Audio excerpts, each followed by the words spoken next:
¿Qué vale más? ¿Un corazón roto o una estrategia fallida? Este es el dilema que está enfrentando el pueblo de Israel.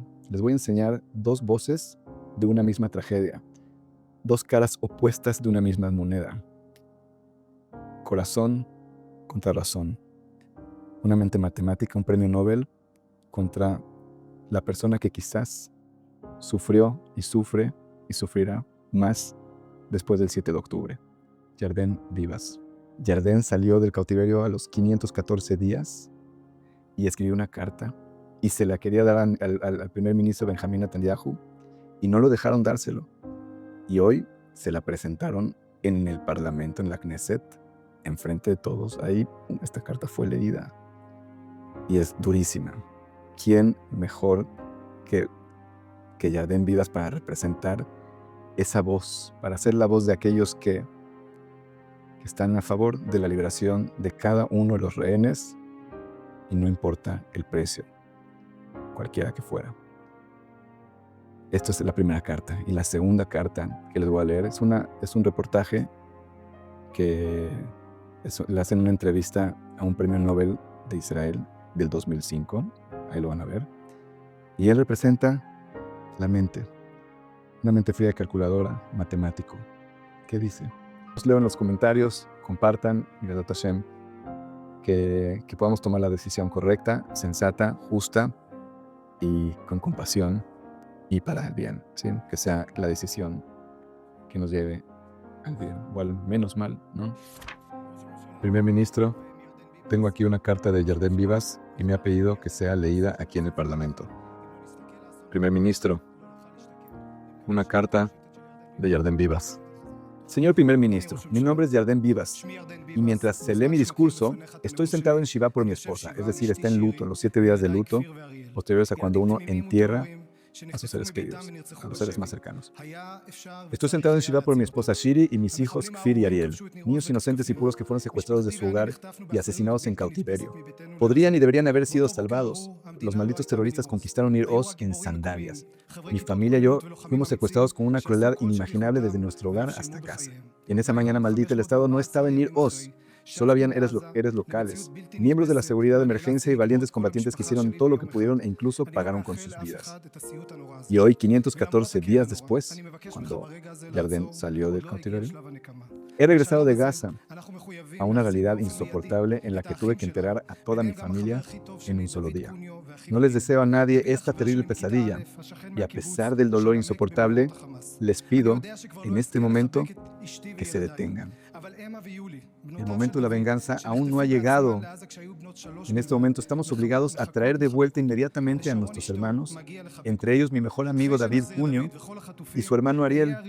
David ha sido mi amigo desde el primer grado, mi vecino del kibutz y se está pudriendo en los túneles de Hamas. Sé que nunca más podré abrazar a mi esposa y mis hijos, pero Emma y Julie, las hijas de David, que fueron secuestradas en Gaza cuando tenían apenas 3 años, están esperando para abrazarlos.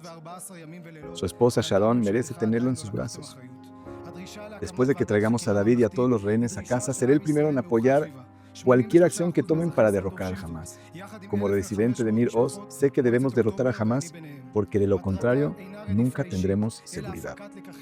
Pero siempre debemos defender la santidad de la vida, la dignidad de los muertos y nunca dejar a nadie atrás. De lo contrario, habremos perdido nuestra esencia misma. Señor primer ministro, han pasado 514 días y 514 noches, y usted y su gobierno no han asumido su responsabilidad. La exigencia de establecer una comisión estatal de investigación es una exigencia que une al pueblo de Israel. El 83% de los ciudadanos israelíes la exigen, junto con 1.500 familias del Foro de Familias de Víctimas del 7 de octubre, entre las que me incluyo, y su propósito no es venganza personal, sino extraer lecciones para prevenir el próximo desastre. Le pido, señor primer ministro, que una al pueblo de Israel, que traiga la paz a nuestras almas, que cumpla la voluntad del pueblo y de las familias. Anuncie hoy la creación de una comisión estatal de investigación que reforzará la seguridad de Israel, evitará otro desastre y nos dará respuestas a mí y a toda la nación de Israel. ¿Cómo sucedió que Kfir, de 9 meses, y Ariel, de 4 años, fueron secuestrados y asesinados junto con su madre Shiri con una crueldad inimaginable. ¿Cómo llegamos a una situación en la que, durante esas largas horas en la habitación segura, nadie vino a rescatarnos? Pienso constantemente en no haber protegido mejor a mi mujer y a mis hijos, y me arrepiento de ello. Eso me corroe por dentro. Lo único que tenía era una pistola y era un simple civil en un tranquilo kibutz. ¿Piensa usted en esto? ¿También le cuesta pasar el día y la noche sin sentir una gran responsabilidad por lo que pasó? ¿Es capaz de decirlo en voz alta y con palabras claras? ¿Son tantos los civiles que piden perdón? ¿Son tan pocos políticos que piden perdón? Son tantos los civiles y los soldados que asumen la responsabilidad. Son tan pocos los funcionarios del gobierno que asumen la responsabilidad. En su funeral, mi hermana Ofri dijo algo que me impactó profundamente. Pedir perdón significa asumir la responsabilidad y comprometerse a actuar de manera diferente, a aprender de los errores. Una disculpa no tiene sentido hasta que se le investiguen los errores y todos los responsables rindan cuentas. Nuestro desastre como pueblo y como familia nunca deberían haber sucedido y nunca, nunca más debe volver a suceder. No tengo ningún interés en ajustar cuentas por el pasado. Estoy tratando de reunir fuerzas y mirar hacia adelante. Pido que todos hagamos todo lo que esté en nuestras manos para que las cosas mejoren aquí, para que estemos más unidos y más fuertes. Desde la ventanilla del coche que nos llevó en la procesión fúnebre, vi al pueblo de Israel, vi un país destrozado, gente religiosa, laica y ultraortodoxa de pie, unida, con banderas y lágrimas. Sentí que estaban realmente conmigo. No los conocía, pero sentí que eran mis hermanos y hermanas. ¿Qué están haciendo ustedes, los que están al mando, para que esta unidad se preserve? ¿Se despiertan cada mañana para dividirnos o para fortalecernos desde adentro? En mi opinión, esto no es menos importante que enviar aviones para eliminar enemigos. Esta es nuestra fuerza. Este es nuestro espíritu. Por último, me dirijo a usted, señor primer ministro. Todavía no he entrado en mi casa de Nir Oz y no sé lo que me espera allí. Le pido que venga conmigo, que se una a mí por primera vez desde el 7 de octubre. Le pido que lo hagamos juntos. Si no miramos a este desastre a los ojos, no podremos recuperarnos. Esta fue la carta de Yarden Vivas, desde lo más profundo de su dolor y creo que justa. Y él, para mí, se pone en posición de abanderado de aquellos que dicen liberar a los rehenes ya, ahora, a toda costa, a cualquier precio. No solamente por lo que vivió él mismo en carne propia, lo que perdió, la tragedia más impactante y más gráfica y representativa del 7 de octubre, tiene todos los argumentos para exigir esto, del tú por tú, al tú por tú, con el primer ministro. Ahora vamos a leer la carta, que esta fue publicada en el sitio jns.org. Es uno de los más importantes aquí en Israel. Pero bueno, Israel Aumann, Premio Nobel de Ciencias Económicas en 2005, define la teoría de juegos con una palabra: incentivos. En la entrevista con el periódico jns.org, criticó el acuerdo de intercambio de prisioneros entre Israel y Hamás, calificándolo de una locura. Según él, estos acuerdos incentivan a los terroristas a repetir sus acciones, poniendo en riesgo el futuro.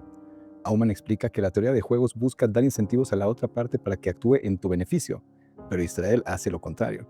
Literalmente nos estamos matando a nosotros mismos. Liberar a cientos de terroristas por unos pocos rehenes envía un mensaje peligroso. Secuestrar israelíes es rentable. La nota es extensa, así que los invito a leerla después. La encontrarán en la descripción junto con la carta de Yarden Vivas. Mientras tanto, les comparto las ideas centrales de este genio, quien interpreta el mundo a través de las matemáticas. Un ejemplo claro que él utiliza es el juego del chantajista. Ana y Bob reciben $10,000 y se les dice: obtienen los 10,000 si pueden acordar cómo dividirlos. Ana está encantada, dice que no tiene tanto dinero y que $5,000 significa mucho. Ella dice: Bob, tenemos 10,000, 5,000 para mí y 5,000 para ti. Bob dice: de ninguna manera, no salgo de esta habitación con menos de $9,000. Ana dice: sé razonable. Él dice: no me iré con menos de $9,000 y si quieres no tienes que estar de acuerdo. Ambos nos iremos sin nada. Así que Ana lo piensa por un rato y dice: está bien, $1,000 es mejor que nada. Y así es como lo dividen. Ahora, el problema con eso es que Ana es racional y Bob es el que es irracional. Pero el tipo irracional sale con mucho más que el racional.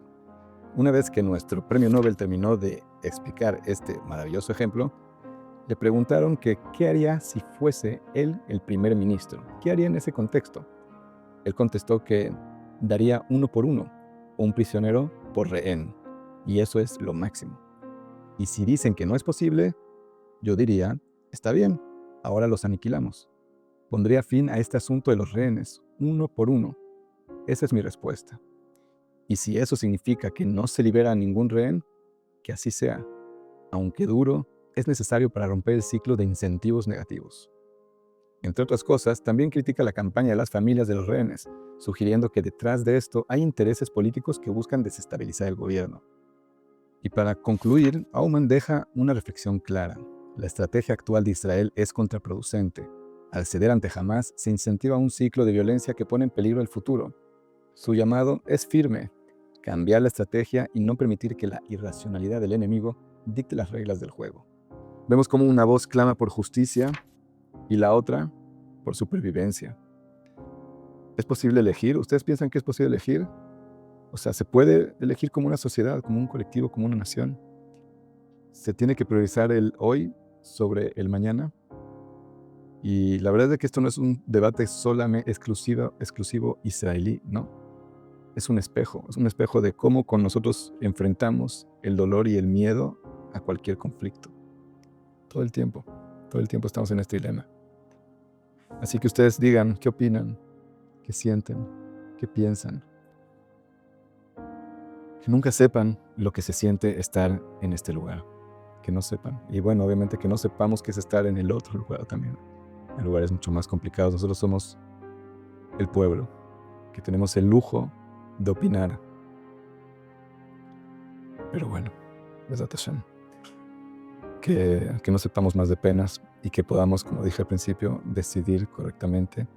Que Dios nos ilumine nuestro camino, nos proteja, nos cuide, tanto antes, en medio y después de este tremendo dilema. Besat Hashem.